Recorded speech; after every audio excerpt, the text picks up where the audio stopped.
Благодарам, почитуван председателе Пренџов, господјо Дамева, почитувани колешки, колеги, пратенички, пратеници. Го разгледуваме годишниот извештај за работата на Судскиот совет на Република Македонија за 2023 година. Разочарувачки е целата ситуација. Моите колеги елаборира и навистина се согласувам и мислам дека што и да се дополни, само дополнително ќе ја зголеми агонијата во која што сите живееме.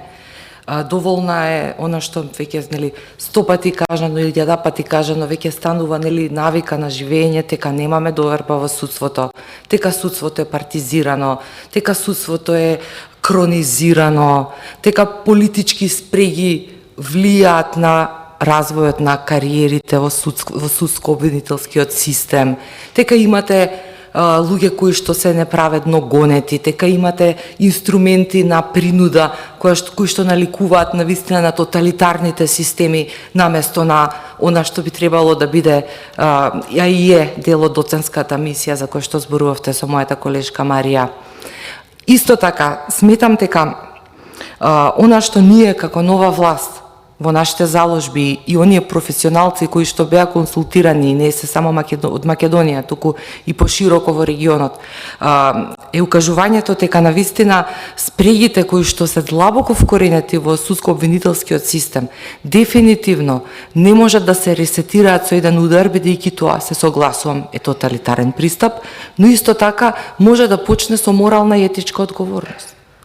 Имено, доколку не ги исполнуваат своите задачи или ги оценувате како што се оценети одредени судови како негативни, таму автоматски треба да почне да се вклучува етичкиот кодекс и тие луѓе да си побараат некоја друга задача во животот да исполнуваат. Мене ми е жал и многу ми е јасно зашто во Македонија и многу квалитетни луѓе мора да застанат во партиски блокови за да може да ги реализираат своите животи, од тие да решија да останат овде, а не да заменат од овде. И тоа го разбирам. Сме се соочиле со многу различни примери и тоа не е црно-бела ситуација. Но сакам да ви кажам дека има нешто што сериозно ми тежи и треба да го знае јавноста, дека сме свесни за истото, а тоа е дека и за доцнетата правда е голема неправда. И вие тоа добро го знаете. Од таа причина сакам да знаете дека ќе гласам негативно за овој извештај. Нема да го одземам повеќе просторот и времето, беше доволно кажано, но и сакам да упатам апел да им пренесете на колегите дека мора да се менува, самиот пристап на гледање на нештата. Само на тој начин жртвите ќе бидеме ние, како генерации. Ама мора да направиме простор.